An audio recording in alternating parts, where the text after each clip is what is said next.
Yashodanandana Braja Janaranjana Yamunatirai Vanachari Yamunatirai Vanachari Yamunatirai Vanachari. Krishna is the lover of Radha. He displays many amorous pastimes in the groves of Vrindavan. He is the lover of the cowherd maidens of Vraj, the holder of the great hill named Govardhan, the beloved son of Mother Yashoda, the delighter of the inhabitants of Raj. And he wanders in the forests along the banks of the river Yamuna.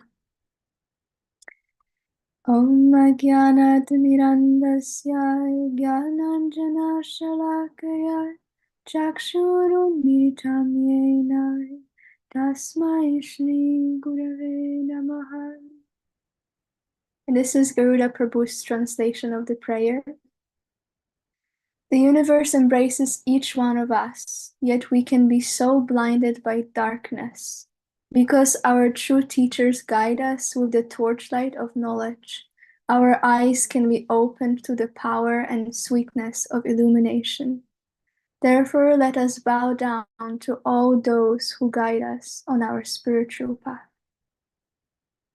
Namam Vishnu Padaya Krishna Pristaya Bhutale Srimate Bhaktivedanta Swami Niti Namine Namaste Saraswati Devi Gauravani Pracharine Nirvishesha Shunyavadi Paschatyadershatarine Jaya Shri Krishna Chaitanya Prabhu Nityananda Shri Advaita Gadadhara Shri Vasari Shri Gaura Bhaktavrinda Hare Krishna, Krishna Krishna, Hare Hare, Hare Rama, Rama Rama, Hare Hare.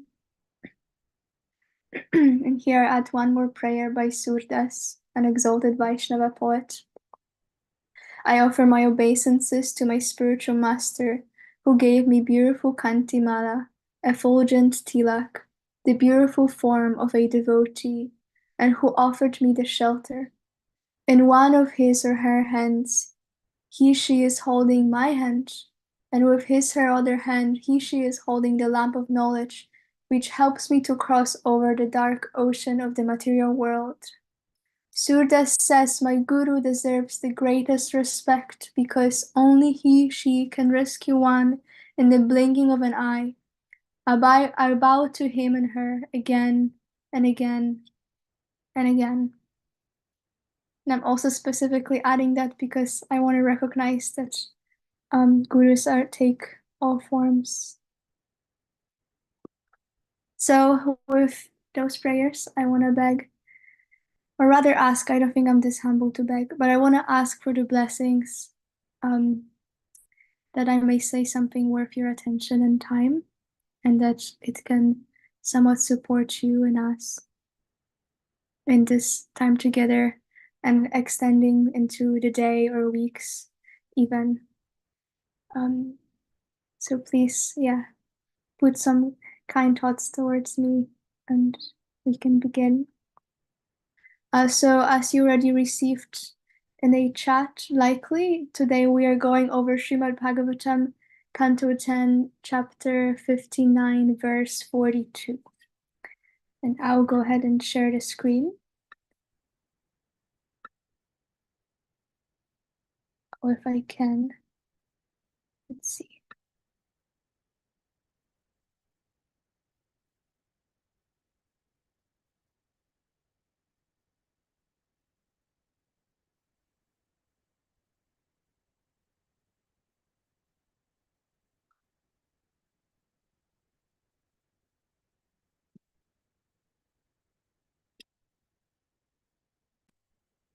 Okay, I'm having a little technical glitch, but I will take probably 20 more seconds to figure it out. Okay, here we are.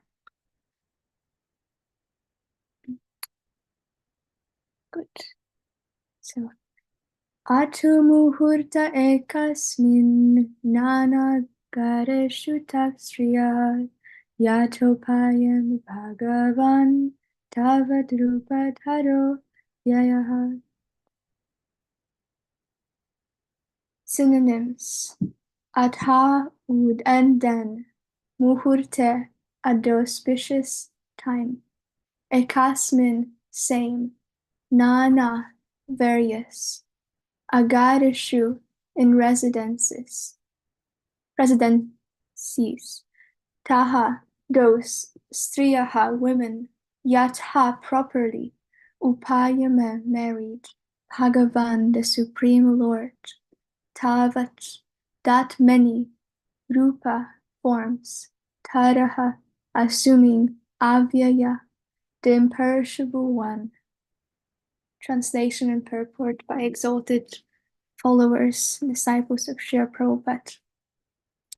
Then the imperishable Supreme Personality, assuming a separate form for each bride, duly married all the princesses simultaneously, each in her own palace. Purport: as Sridhar Swami explains, here the word yatha indicates that each marriage was duly performed. This means that the entire company of the Lord's relatives, including his mother Devaki, appeared in each and every palace and attended each and every wedding. Since all the weddings took place simultaneously, this event was surely a manifestation of the Lord's inconceivable potency. When Lord Krishna does things, this is important, he does them in style. So it is not astonishing that the Lord simultaneously appeared in 16,100 wedding ceremonies taking place in 16,100 royal palaces, accompanied in each palace by all his relatives. Indeed, this is the way one would expect the Supreme Personality of Godhead to do things. And I think this is more of a opinion of a devotee, that the devotee already trusts the Lord to be so inconceivable that it's totally expected that he would do such a thing. After all, he is not an ordinary human being. Sridhar Swami further explains that on this particular occasion, the Lord manifested his original form in each of his palaces. In other words, to take part in the wedding vows, he manifested identical forms, prakasha, in all the palaces. So that's that. We only have one verse for today.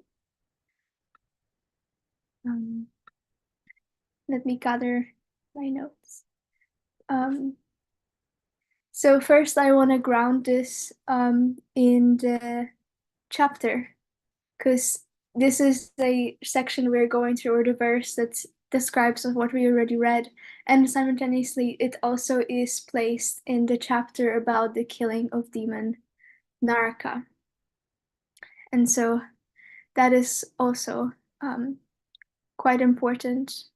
And this is essentially the ending of the chapter, that Krishna already killed the demon Naraka, returned the essentially almost concluded things, put things together back in their proper places, and now he is marrying 16,100 brides at the same time, which is quite incredible. And so, yeah, as first thing that we are seeing here already is that the Lord is, as per usual, perhaps not at all times, but usually defying our conceptions of the reality. And us also is given a purport. Why wouldn't he? Aren't the wonder of the Supreme Personality meant to confront our illusions and already set opinions and images or thoughts about things? And so in a way, there is almost this, I wouldn't say equation, but it's very common, at least for me, to hear pastimes of the Lord and again be surprised or shocked or confronted in realizing that truly he is inconceivable and he can do whatever he wants, however he wants. I found it to be incredibly sweet and beautiful to specifically in this verse, or rather purport, see how the associates of the Lord are named and brought into the whole happening. As Srila Prabhupada always, I mean, not always, but often would point out, at least from what I heard, was that Krishna is never alone, and it was specifically related in situations when his disciples were creating images and paintings for the books. But his strong instruction was that Krishna is never alone. There is always a friend or an associate or a devotee with him. And so here, on one side, one of the qualities of the Lord is that he is self-satisfied and does not need anything outside of himself or anybody outside of himself. And already it's mentioned, as I think in the previous verses or purports, that the forms that he is marrying, the brides that he is marrying, are in fact an expansions of himself as well. General, everything comes from Krishna. And so, and he is expanding himself to marry each one of those brides, and simultaneously, as he is having enough potency, because he's, all potent, to expand himself into 16,100 forms, and to match each one of those forms as a groom, as a future husband and fellow householder. He is inviting his beloved relatives and devotees to accompany him in every single one of those ceremonies. And that to me shows how important and how much Krishna values the association, the closeness, and the relationship with his beloved devotees and those who are truly offering their hearts and worship and surrender to him. And so, yeah, he gives an opportunity to them to attend every single one of those ceremonies and gives them the power to not miss that. And that again led me into thinking like how incredible these relatives and these personalities must be, as Krishna matches our desires and reciprocates with our desires, that their desire to be in his pastime with him is so strong that they don't even want to miss, a single wedding that is happening at the same time, because they're all happening simultaneously. And so they are given an empowerment to actually attend every single one of them and to play their part as supporters, as giving blessings and all these things that is performed in marriage ceremonies. So that to me is just incredibly wonderful. And then also I see here that, and it's clearly described that Lord did things duly and he does things perfectly, whatever he is doing. And so it's also wonderful that not only he expands himself to attend each wedding ceremony, but he also does it in the most proper and perfect way. It happens in the palace of each one of his brides. And it also happens, this is what I heard from Ramapada Swami, it also happens at the most auspicious time, which is again inconceivable, because on one side it happens on the most auspicious time, which is aligned with the celestials. It's aligned with the moon, the sun, the planets, everything. So it comes into this perfect time to perform the Vivaha Samskara. And on the other side, it also happens simultaneously as well. And so somehow these things are just again happening at the same time too.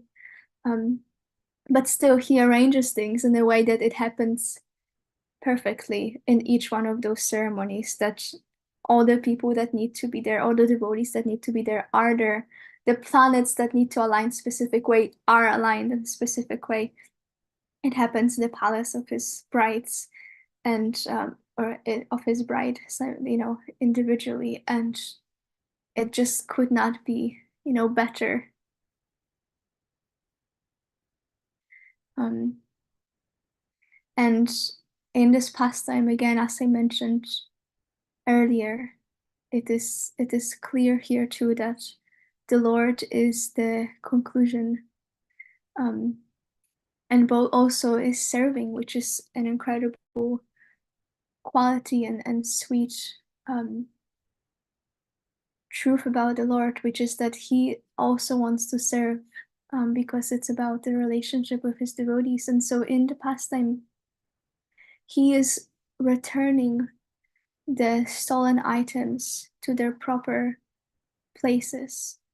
And it could be delegated, it could be just left as it is, but he himself personally decides to conclude the pastime with Narakasura and to return what needs to be in almost their homes back to their places, which I found to be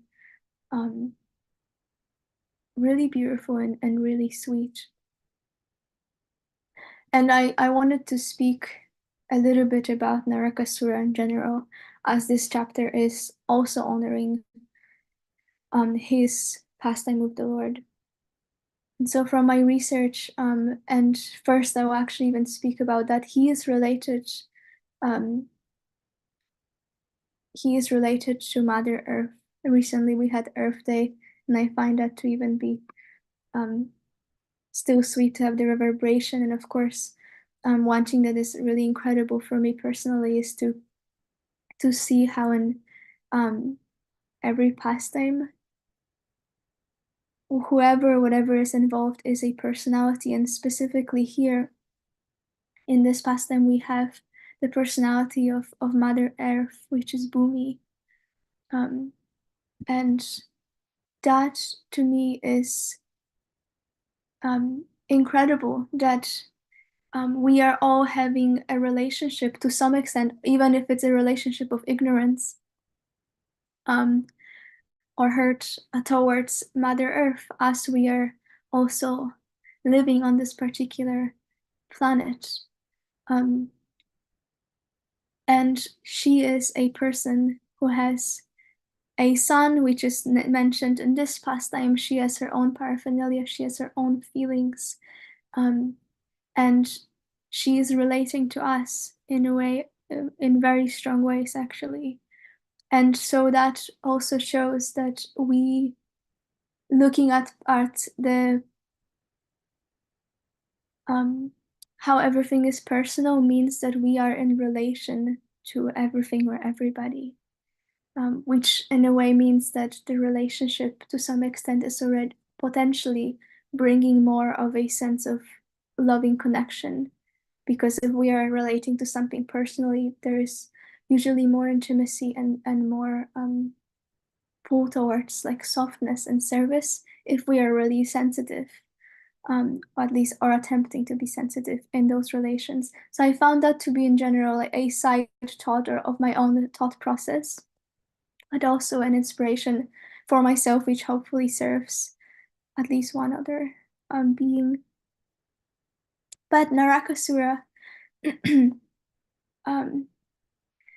is a son of Mother Earth, and which is also why another name of his name is Pauma, which means the son of Mother Earth. And he is born when Lord Varaha, which is the boar form of the Supreme Lord was lifting Mother Earth. And so after that service of Lord Varaha lifting Mother Earth, the son of Mother Earth was born, which is Pauma, which is Naraka, which later becomes Narakasura, the demon Naraka. And how does he become a demon? And in here, Ramapada Swami clearly states that he becomes a demon through another demon's association, and that is demon Hana or Banasura, which is a very strong teaching that here I actually first want to read a note I have, which is a purport from Srimad Bhagavatam, Canto 3, Chapter 3, and verse 6. And this is Srila Prabhupada's, part of Srila Prabhupada's purport, which is birth is not always the criterion of goodness unless one is unless one is trained in the culture of good association, one cannot become good. And so in this situation, he becomes a demon because of association with a demon.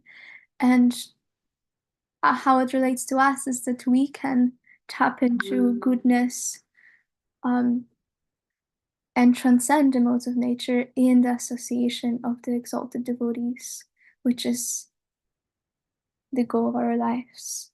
And again, a reminder of how important it is to truly keep the relations which are supportive for our spiritual growth. And let me read more notes. So in this pastime, also what I was dissecting within myself was the anger. There is mentioned the anger of the demigods, specifically of the Lord Indra. And so here is the tension and friction. And it shows the danger of being intoxicated with our opulences and losing our composure because of that intoxication. Because Lord Indra is asking Lord Krishna for service, he actually performs it out of his own love and desire to serve. And at the end of the pastime, Lord Krishna wants to satisfy his wife's desire, Satyabhama's desire, to have a celestial tree, which he takes from the abode of Lord Indra, and upon which Lord Indra is actually very dissatisfied, angry, and throwing a fit. And so here I was thinking how, again, it can be very easy to be swayed by our opulences or not see their connection to where they're coming from, which is from the Supreme Lord. And that just made a very simple connection that to the teachings of Gita, which is a devotee is satisfied in distress and happiness, hence not swayed by what comes and goes. But a devotee is attached to their service, and they want to offer everything to the Lord. And there is freedom in single-mindedness of being completely focused on service and worship of the Lord. And that is a way of attaining freedom, because if we think about that, I don't know how much freedom there is to be running around and being pulled by the senses and all kinds of desires. But there is a sense of autonomy in being able to choose service to the Lord and being situated in that. And I was speaking with my mentors last week, and one thing that came up that I want to share that really fits here is how the true freedom is in being autonomous in our actions, is that we are able to always choose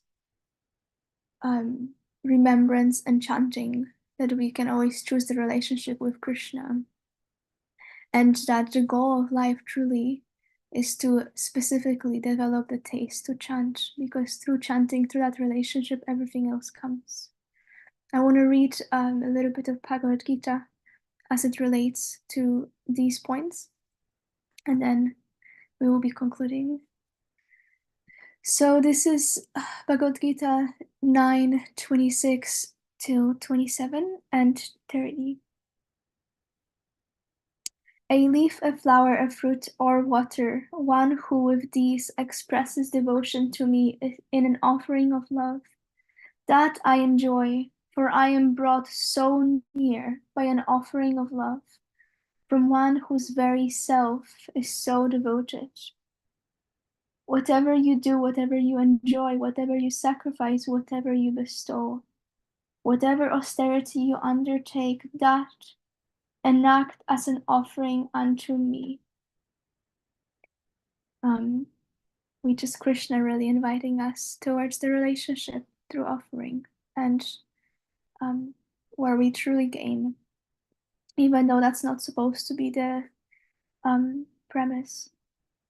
And here is back to the association. Even if one has behaved very badly, if one offers one's love to none other but me, indeed one should be considered saintly, for such a person is rightly absolved.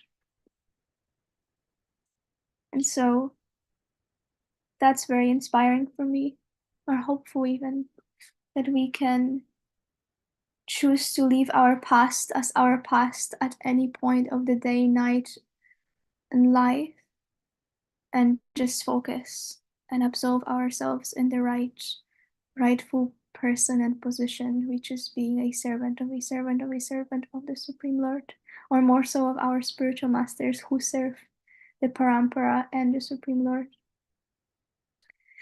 I will add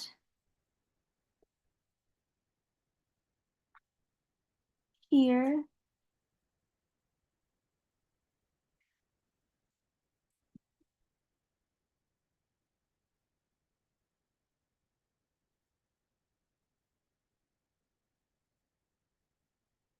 okay. One who understands me as unborn, beginningless, and as the exalted Supreme Lord of the universe, that person among mortals is unbewildered and free from all misfortune, which is incredible promise. Which that was 10.3, and this is 1858. With taught on me due to my grace, you shall transcend all difficulties. Now, if you shall not hear, because of the notion of I'm acting, then you shall be lost. Just again, the reminder that we are to offer, and to offer with love, and the excitement and trust that we are owned by the Supreme Lord, and that's actually a great fortune. I will end with two. Oh, in fact, I actually did mark the other verses. I'm sorry. I wanted to add more to them. I'm just going to read them again. So I will read two Sufi poems, which are going to be dissected by more by Bhagavad Gita verses. He is reflected in the mirror, yet he is everywhere. When the mirror of the heart is clean, only then he is clearly seen. Like water makes ice, and ice becomes water and steam, so when hearts melt and join, they become one as a running stream, which that was relating to chanting. So here I'll read again, chapter 10 and verse 3 to 5. One who understands me as unborn, beginningless, and as the exalted Supreme Lord of the universe, that person among mortals is unbewildered and free from all misfortune. Discernment, knowledge, freedom from illusion, forbearance, truth, restraint, calmness. Happiness, suffering, coming into being and cessation of being. Fear and indeed, fearlessness. Non-violence, sameness, contentment, austerity, charity, fame, and infamy. In their various forms, these conditions of being arise from me alone. I thought of these verses as a very beautiful inspiration simply for chanting and meditation during chanting. And here I end with the poem I call The Call to Love. It's not its title, but this is how it feels to me. which is about the Lord. You have infused my being through and through, as an intimate friend must always do. So when I speak of only you, and when silent, I yearn for you. So the previous poem was by Kabir, and this one was by Rabia Bashri. With that, I conclude this attempts for this class to be something supportive.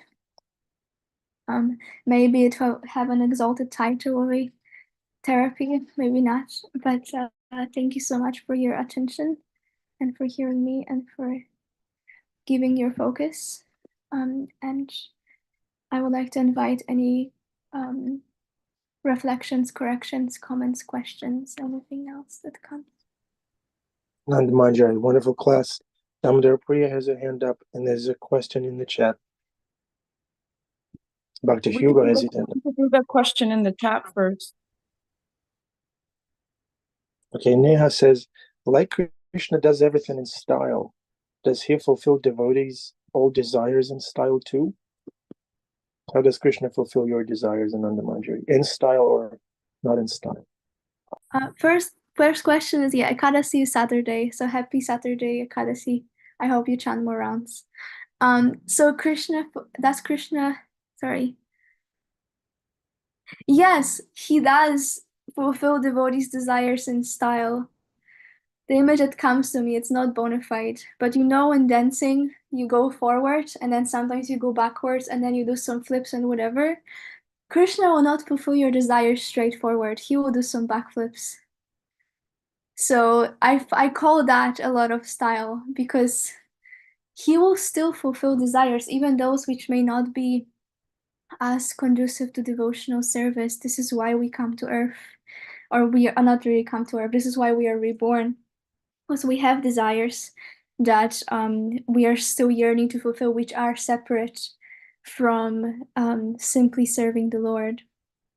And at the same time, he will fulfill this desire with having some fine print with it, and some lessons involved, and some things that actually remind, or bringing devotees or bringing agents of service that actually remind us of him throughout this desire being fulfilled. And so yeah, that's how he does it. It's a lot of style, actually. Thank you for this question. I actually really love it. Yeah. Who's your stylist? Krishna. Krishna is my stylist. Krishna is my teacher in the dance of life. Okay. Yeah, speaking of style. Good morning, dear Ananda Manjari Prabhu. It's so sweet of you to share those Sufi poems. And also, I really love that those prayers you did in the beginning to the spiritual teachers, and how you included the idea that spiritual teachers come in all forms, whether they're male forms or female forms. So thank you so much for that. My question to you, because I know that you are a seeker of beauty and seeing Krishna's grace in the world. Like, I would love to hear, because I know you travel and you talk to so many people. Like, and since the last time that you gave class, has there been any examples of Krishna's grace that you have experienced, or some Krishna magic that you would be willing to share with all of us? Hare Krishna. Yeah, thank you so much. I don't remember when was the last time I gave class. But I actually this is my personal experience through hearing, which is kind of it's an oxymoron, but I feel like what comes to me first, and perhaps this is because it's just very fresh. But I was speaking with my mentors, and I don't want to reveal names because I think it's confidential. But my mentor was sharing how, and that would be like a longer story. I would just try to really summarize it. But she was really sharing with me, and that brings how truly Krishna is very personal in each one of our lives, and he really is present. His hand is very present. And she specifically had a situation where her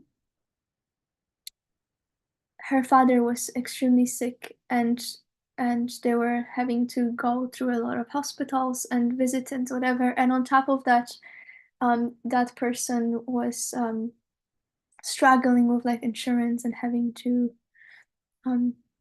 pay for the operations and all these things. And she was just telling me in detail, like absolute details, how Krishna just put all the right people on the path, like all the right nurses, all the right doctors who like pulled all the strings possible in a way that that just like entire operations, like weeks of hospitalization were just covered. And it seems to be like a material thing to even name. But this is, a devotee family of with like having a bunch of kids, having elderly parents, and just truly wanting to care for their father. And it more so, it was just very clear that like the Lord was arranging for them to meet all the right people in the right places and for them to be supported. It does not mean that if they were not to receive financial support, this would be a lack of mercy. But in this particular situation, it was just so clear to see that like Krishna just took care, and on more so, and to add to that, that person who was going through severe health issues is a Prabhupada disciple. And it was just clear how Lord just personally took care of his devotee. And that to me recently was a really incredible inspiration. And even for in my life, I recently switched jobs, and that was just a lot of stress, but I've seen that like I was guided to a specific relationship, like professional relationship that really feels like an answering of needs on two sides, and I've been really experiencing an ease and have a sense of purpose in that job. And that also felt like I was kind of kicking and screaming about that for some time and complaining, and it felt like I just was kind of provided something that I felt was really aligned in that way too. And that to me really again shows like this is a personal hand of the Lord, because everything, nothing really happens without him. But these two situations specifically, especially us living in this world, living in New York City, it can feel that even sustenance can be, or like keeping up the health, keeping up the body together and the mind together can be like almost a full-time job. It really felt to me that in these two instances, it was just taken care of. And it was a beautiful like collaboration between calling out and actually being provided. So yeah, I hope that answers your question. I still feel like a lot of inspiration from these like very simple occurrences that really feel almost miraculous, especially my mentor's case. So that's what I want to share for now. Thank you for asking.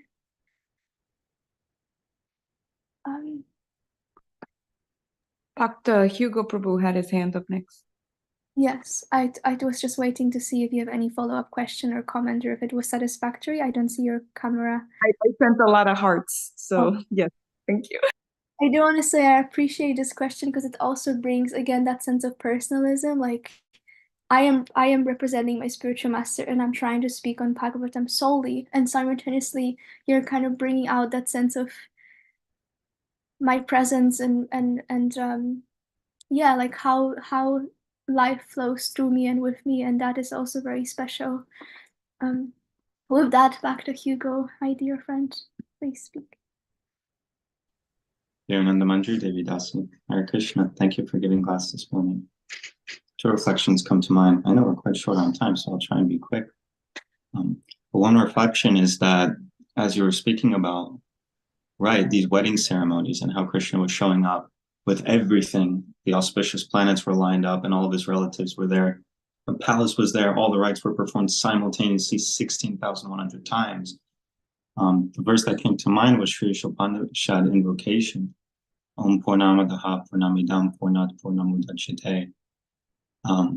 The perfect complete whole expands himself in many complete wholes, and because the complete is perfect, every whole is still a complete whole while separated from the perfect and complete. That's essentially the verse. And what was coming to mind is I've always thought of it in kind of like a metaphysical way.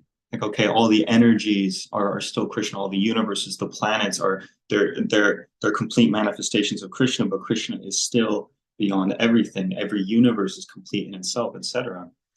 But in the context of this class, I was thinking, oh, there's a nuance that we can add to that verse too, that all of Krishna's exchanges, he's able to have an infinite number of perfect, complete, loving exchanges with an infinite number of devotees. And for me, personally, specifically, Krishna has a perfect, specific, distinct personal arrangement for me to give me the highest ecstasy, joy, euphoria, because he wants to experience that ecstasy, joy, euphoria of being with me in that loving relationship. And while he's doing that for every single other jiva soul simultaneously.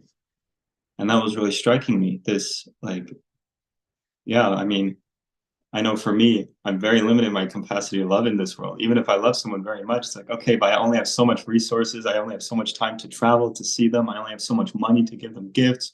I can only spend so much time together. And also I have my own conditioning. So I can't always be pure in the relationship, even though I love this person. But Krishna, not only does he transcend all that in one relationship, but he's transcending in every relationship simultaneously. And so that was really striking me. And that's what I thought of. Hare Krishna. Thank you for class. Thank you so much for this comment, because what I'm hearing from it is like, oh, as it's also what my god sister Achita Gopi says, is like, this is my Lord. Like, there is my Lord there. Even though he is the Lord of everybody, I also have my Lord, which is that very specific relationship that is kind of mine alone. And actually mine to be almost greedy for too. Spiritually, it's like we are to be crying for Krishna and wanting to be with him again. I think Darshan is about to start. I do want to invite all of you, if you would like to stay after the Darshan for questions or comments or further discussion. All 16,000 of Bhakta Hugo Prabhus, please stay for the afterglow.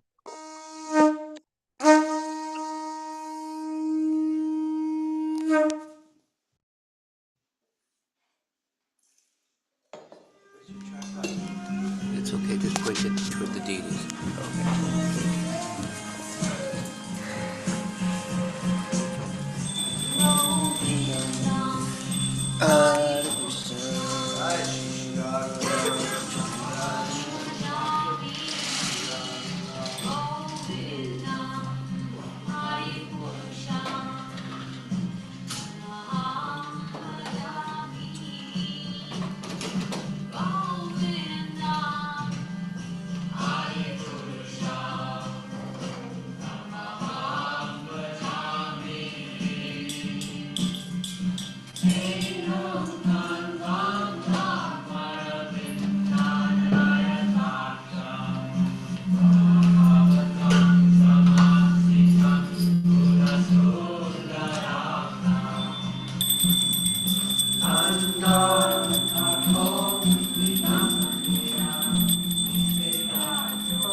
Swami Govinda Hari Purusha Dhamma. Right, thank you so much. I want to read a comment. Thank you, Damodar Priya. Thank you, Dasi. Here is Bhima Prabhu's comment. Can you imagine that first wedding dance? Krishna hand in hand with his bride, 16,100, spinning and smiling, and the light of the chandeliers above. That is a movie scene that should be recorded.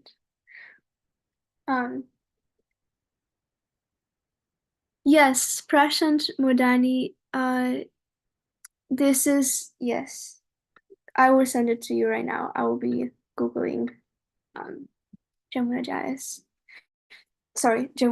Devi's Govinda Madhipurusha. Premanand Vilas Prabhu. Thank you, Ananda Manjari. The whole class and the entire discussion has been so beautiful. Something I was reflecting on and wondering really, and perhaps you or someone on the call can reflect on this more, is in this particular pastime, and you mentioned the demon Narakasura. It's so interesting that Naraka is considered actually the son of Bhumi, of Mother Earth. And Naraka means hell. Like it literally is the word used to describe a hellish plane of existence in Vedic cosmology. And I'm wondering if there is any kind of, apart from the actual Leela that's playing out here, any kind of metaphorical or allegorical message behind this particular pastime, because of the way in which this particular demon Naraka and his particular name as Naraka shows up in relationship to the earth and in relationship to Krishna. Does that make sense? Yeah, I honestly just don't know. I haven't, it's a really wonderful question, and I haven't heard a response to it, and haven't done enough research of how that would relate. So I think it's safer for me to just say I want to invite other comments or participation if somebody has a reference that I am not sure about. I know that in the past time what I've seen was there was a lot of elements present that Krishna was directly also relating to in his weapons, which I was thinking may relate to the makeup of the elements all in the earth or in the universe, but I still don't really know. So I don't know, is there anybody that has an idea or a reference for this question that would like to chip in? Otherwise, I will just write it down and actually do more research to answer it. Do you have any leads, Premanand Last Prabhu? What is your thought? I mean, I'm just, one can think of it in a lot of different ways. I think it's really interesting that in this case, Naraka, or whatever, the personality who's named literally hell, or hellish plane of existence, is actually existing on Earth, and that says something about how dualistic this world is. It can be really wonderful things and truly hellish things here on Earth as well. But I think more broadly, the question becomes what is the place of Naraka in our philosophy? We don't really believe in any kind of permanent hell, and yet there is this place called Naraka. And so, how relevant is it really to the life of a devotee? And when we're thinking of all these beautiful thoughts, like Krishna dancing with 16,000 wives, a few verses before that, we're also meditating on this personality named Naraka. Yeah, how I see it, I mean, perhaps this is also my own lack of understanding, but I see hell more as the torment after death rather than a permanent place. I do recall reading books of Bhakti Tirtha Swami, who would be breaking down the layers of hell, in which it would be that there is some time on those lower planets and all those in these places, but eventually there is coming out of them and another birth taken. But it does feel for me that it's relating to the torment which is coming, after whatever we choose. But it also is, the abode of Yamaraj, the god of death. I'm not like, this is really something I need to do more research on, because I don't know. But it is also an interesting point to think about, like, how does the personality of hell in this very, very happy and like marvelous pastime, what is his presence and symbolism and addition to that as well? Thank you for this question. I wish I could actually answer it in any way. I once heard a story. One devotee shared with me how another devotee went to visit their family, and they were the only devotee there. And they were describing the experiences. It's so difficult. I'm the only devotee, and the television is on 24 hours here. Hellish. He said that word, hellish. So maybe that could be a good description of hell, when we have this mundane stream of consciousness on 24 hours. That's quite hellish to me. And when we choose illusion, choose our urges, that's hellish. At least that's how it feels when you go for it. For me, Bhima has his hand up. Is it some elaboration on the layers of hell?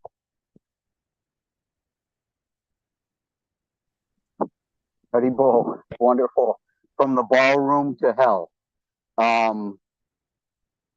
The Dante in Paradise Lost, Purgatorio, was traveling with Beatrice, and he looked around. He was wondering where he was, and he said, "Why, this is hell, and I am in it." So later on, through Paradise Lost and through the circles, we have to kind of understand that, as in everything else, this is a spectrum, and that in as much as we remove ourselves from Krishna's presence, Krishna's grace, we find ourselves on this spectrum heading in the opposite direction. And it is said that Lucifer in hell is not in a pit of fire, but Lucifer himself is entrapped in ice. He is held, and the more he tries to struggle, the more ice forms around him. And if one were to understand that Krishna's grace and Krishna's love is actually warmth and energy and light, that as we, as spirit souls encased in this lower energy, move away from Krishna, we also move away from that warmth, that light, and that heat that is always there for us. It is said, Prabhupada said, Krishna's light is like the sun. He's always shining. It is we who have turned our backs on the sun. So that hell can even be within with ourselves, when every time of the day that we forget Krishna, we or make a choice to do something other than to do that which would bring us in remembrance of Krishna. So I just would like to say that even on this earth, it is said that in hell there's so much suffering that one can't become self-realized, and in heaven there's so much pleasure that it's very hard for someone to become self-realized. But they if we notice, all the demigods who are in heavenly planets fall to this earth, where we get to choose at all times.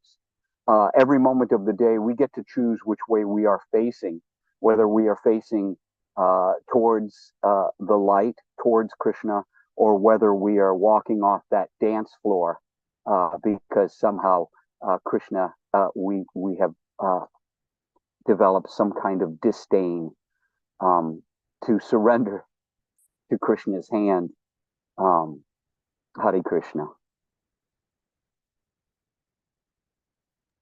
Thank you, Bhima Kaviraj. Ananda, are you in the ballroom? I'm leading everyone out of the ballroom on the way to Naraka land. Okay. No, I really appreciated your comment, Prabhu, and Bhima Prabhu's reflection as well, because it's so interesting that Naraka is considered the son of Varahadev and Mother Earth, Bhumi, and still manages to walk so far away from the path back to Godhead. And his main sin, you want to call it, or negative propensity was his desiring of power. He was just extremely desiring of power, and went back and stole Aditi's earrings and threatened the demigods and all of this stuff. And that thirst for power is what probably gave him that kind of reputation, is Narakasura.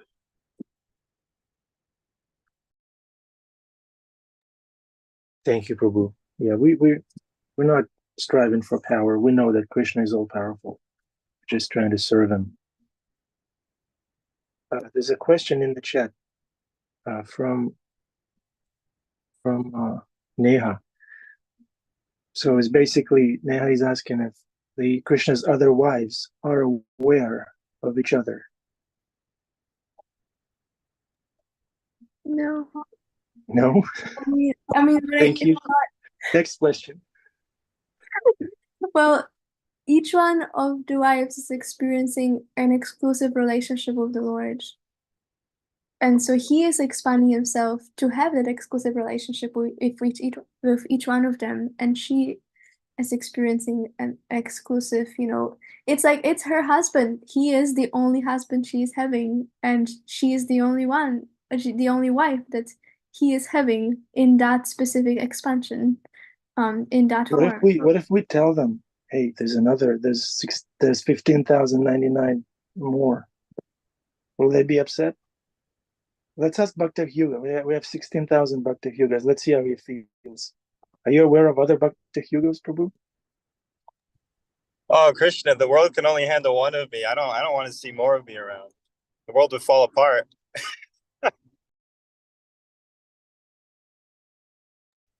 Yeah. Thank you, Prabhu. Thank you. Bhakta Hyuga is speaking in humility. Yeah, Ananda Manjari. Yeah, okay. So the answer is the devotee feels that I'm Krishna's one and only. Right? Yeah. Ananda Vilas Prabhu, you're the scholar here. How do other wives feel about each other? I think Ananda Manjari's response is very satisfying. I'm sure there's some level of awareness. Like I'm sure Satyabhama knows Rukmini exists.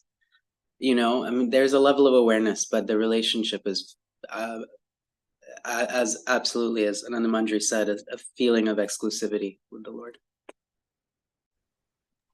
Cool. That is so cool. It's both exclusivity is available, but there's no envy there. There's enough Krishna for everyone. With that one thought that comes to mind as well, kind of on that point, is that in one sense it's kind of irrelevant if the wives know about the other wives or not. What is true, what is certain, is that each wife has an exclusive relationship with Krishna, just as Ananda Manjari Devi Dasi said. So it could be that they're completely in ignorance of any of the other wives. At the same time, I feel like I remember past times where the wives speak to each other. So perhaps they know in some way that there's others, although at the same time, by Yogamaya's potency, they're fully confident and steady and stable in that exclusive relationship. So yeah, it's almost like whatever the answer to that question is, it doesn't change the fact that each wife has a perfect, complete, exclusive relationship with Krishna. That's something very powerful and interesting to meditate on. Yeah. Thank you, Prabhu. I was thinking about our guru. There are other disciples of our guru, but does that make us feel uncomfortable or envious? No, not at all. And we feel very exclusive in our relationship with the guru, especially when we serve nicely. We could take as an object lesson in this is Radharani. is always wanting to bring more gopis in to intimacy with Krishna. That she derives great pleasure in arranging for Krishna to be with her Manjaris and the other gopis. That she derives even greater pleasure than being with Krishna herself. She enjoys the pleasure of Krishna being with the other gopis. So we see that that's why it's such an unconditional love, that instead of in this world where there would be jealousy and envy, that actually the happiness and the pleasure of our beloved is more important as a constitutional, in our constitutional nature. We are given much greater joy seeing our beloved enjoy with others. Hare Krishna. Yeah, Bhima Prabhu, the knower of Radharani's heart. Bhima Prabhu nailed it. Thank you, Prabhu. Add to it, and I'll ask Sharmila to speak, which is that I've heard that this is the mood of a devotee, that a devotee wants everybody to be like, whoever they're seeing, to come closer to Krishna, to assist them in their relationship with Krishna and assist them in their service to Krishna. Sharmila? Thank you, Ananda Manjari Mataji. Hare Krishna. A beautiful class. Again, I wanted to add that each of the wives are in the mood of serving Krishna. So they are aware of each other, very much aware of each other, but they are also engrossed in serving Krishna that there is no space for animosity or any of these material feelings. They are very much engrossed in serving Krishna, and they are so happy to be in association with Krishna, and that he liberated them from this from the demon that they were in contact with. And also there is a very interesting pastime that Narada Muni once, he wanted to test Krishna and wanted to see how is that Krishna is able to handle all the 16,000 wives, and is he able to give his time to each of them. And he goes to each of the palaces and he wants to see Krishna whether he is doing due justice to each of his wives. And there he sees in one of the palace Krishna is gardening, in the other he's playing with the cows, in the other with each of his wives. It's very unique. And every time Narada Muni comes to that palace, Krishna greets him and he says, Narada Muni, it's so nice to see you, welcome. And he gives him full honor there. So that kind of teaches and that leaves Narada fully perplexed at the end of his, like, oh, I'm trying to test Lord himself, and so that is the power of Krishna. That is how he's able to give each of his devotees his full time and his full presence. And he's there in each of us and with us always. Hare Krishna. Sharmila, you are on fire today. Thank you. Yeah, they're not fighting because they have each of them has a separate palace. Right? Is that the detail you wanted to highlight? Yeah. I just wanted to say thank you, and I think this is the first time I'm hearing from you speak to Sharmila Devi, and I'm just really glad that you took space and shared this. And I also am curious where the pastime of the Narada Muni is written, of seeing all those interactions with the Lord tending to his wives.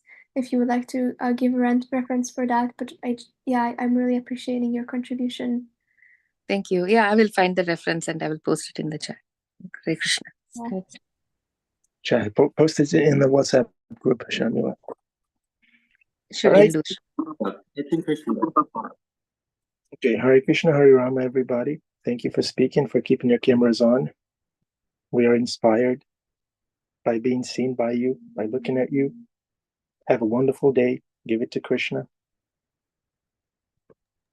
And encourage each other. Encourage each other in bhakti. It's so easy. It's so easy to be a devotee when you are surrounded by devotees. Very easy. I feel like I'm a pure devotee during class. Swayam Bhagavan Keshav Maharaj says that the least we can do is offer sweet words of appreciation towards devotees. And that's the least we are supposed to do, to really encourage each other in service and chanting. coming closer.